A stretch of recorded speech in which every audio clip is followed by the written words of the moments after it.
What's happening, everyone?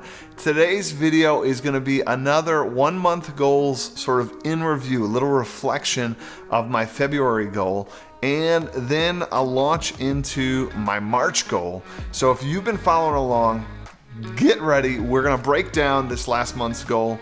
And if you're new to this whole 1 month goals, check out some of the other videos, and I'm happy to have you along. So let's get started.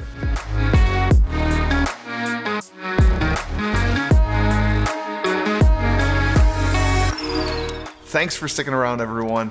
I'm Michael Matera, and I've been on this journey this year, this sort of personal and professional growth journey. And part of that journey started by doing these 1 month goal series. So every month post for you guys what I'm doing, why I'm doing it, and then a reflection at the end. And this past month, my February goal was to drink 100 ounces of water a day, and that's a huge increase for me. I don't always drink my water. As a teacher, I find it hard sometimes to keep up with drinking that water. You get into the sort of lecture, you get into the activity, you get into monitoring students, and you sort of forget to take a sip of water. With that said, I gotta give a shout out. One of my followers here have been following along on my journey, doing some 1 month goals herself. She ended up picking me up a water bottle and sending it to my P.O. box. Thank you so much for doing that, Amanda. That's awesome. And anybody else that's thinking about joining in, it's fun to be connected. So as always, I really appreciate you guys reaching out, you tweeting, you Instagramming, you Facebook messaging me. That's always awesome to have you part of the journey. Extra special to have somebody help support my journey. This is one of these smart water bottles that could really measure how much I drank throughout the day. It's pretty cool that you can kind of see where you're at. It sort of tracks on this bar where I need to be, where I want to be for that moment in the day. It was helpful. I definitely used it throughout the month. But again, going to this challenge of drinking 100 ounces as a teacher, super hard with the whole bathroom situation. Got to admit, you gotta pee, and now you can't because you're teaching. That was probably my biggest struggle. I'm gonna fully admit there were lots of days I didn't quite get to the 100 ounces, but I got a lot more ounces than I would have otherwise. Throughout the month, the 29 days, because this being a leap year, out of the 29 days, 24 of the days I got to my 100 ounces, and it felt really good. Which is sort of this other benefit that I want to talk about. We fill our bodies with all sorts of things, and water is just a great cleanser. So while I can't say that I always am eating the healthiest and putting in my body only the greatest of greats, what I can say is a month of drinking water really helped purify and clear out some of those things. So that was awesome, and I did feel sort of that boost of mental clarity. I felt just better rested. It was a nice month, and I would definitely suggest, if you guys want to try, to do this challenge. Now, I'd be lying if I didn't say I did this challenge connected to my next month's challenge, which is what I want to get to now. So starting March, today is March 1st, and I am really pumped to do this goal. It is something I've dabbled into for a long time, but this time I'm going to be more committed and actually turn the dial up on.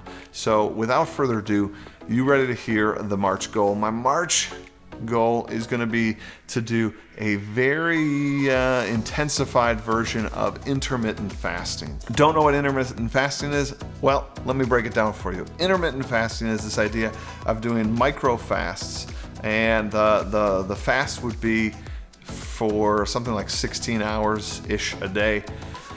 And the idea behind it is there's all this medical research about looking at the body and how it actually can heal itself, but we tend to not experience that today because of the overabundance of food we have around us. And so this always intrigued me, and like I said, I've done intermittent fasting for kind of a while now and have really seen its benefits of sleeping better, feeling better, having a little better gut health, and overall body health, because what happens is it takes 12 hours for your body to sort of clear itself of the food you eat. And after that 12 hours, we go into this sort of what I'm going to call rebuild time. And then your body starts to actually heal itself, work on itself, but it can't do that when it's working on what's in your gut. So this idea of intermittent fasting, where you fast for 16-ish hours a day, and then you can kind of have this 8-hour eating window, gives you this 4 hours of rebuild time per day. And you start to see some health benefits. And I have seen over the years some health benefits. But what I wanted to try this month is to dial up that intensity and try to earn myself 35 hours or more of rebuild time per week. So that's over the 12 hours per day.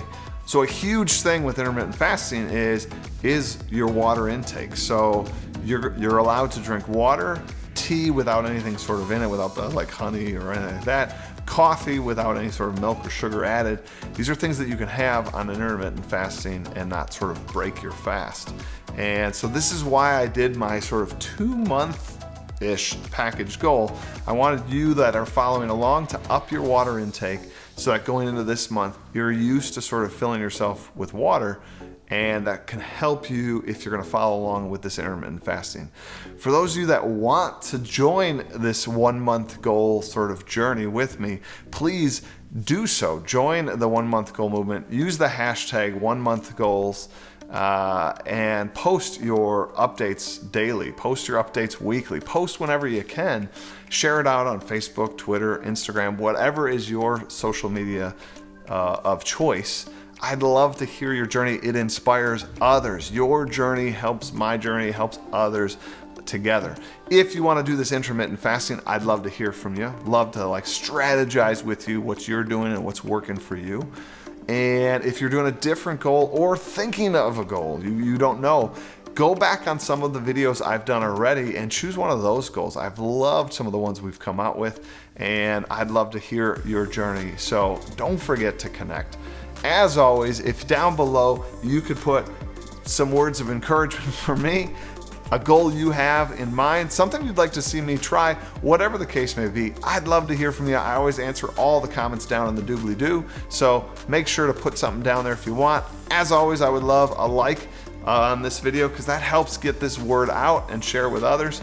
And speaking of sharing with others, one last little thing, if you wouldn't mind passing this video along, I'd love the retweet or whatever the case may be. Share this with others because together we're building a much better lifestyle, a happier lifestyle, and that's just good. So when you got time, check out some of the other videos on gamification, playful learning, some of these neat little engagement activities you can do in your class. This channel's full of them. I love having you guys here. As always, take care.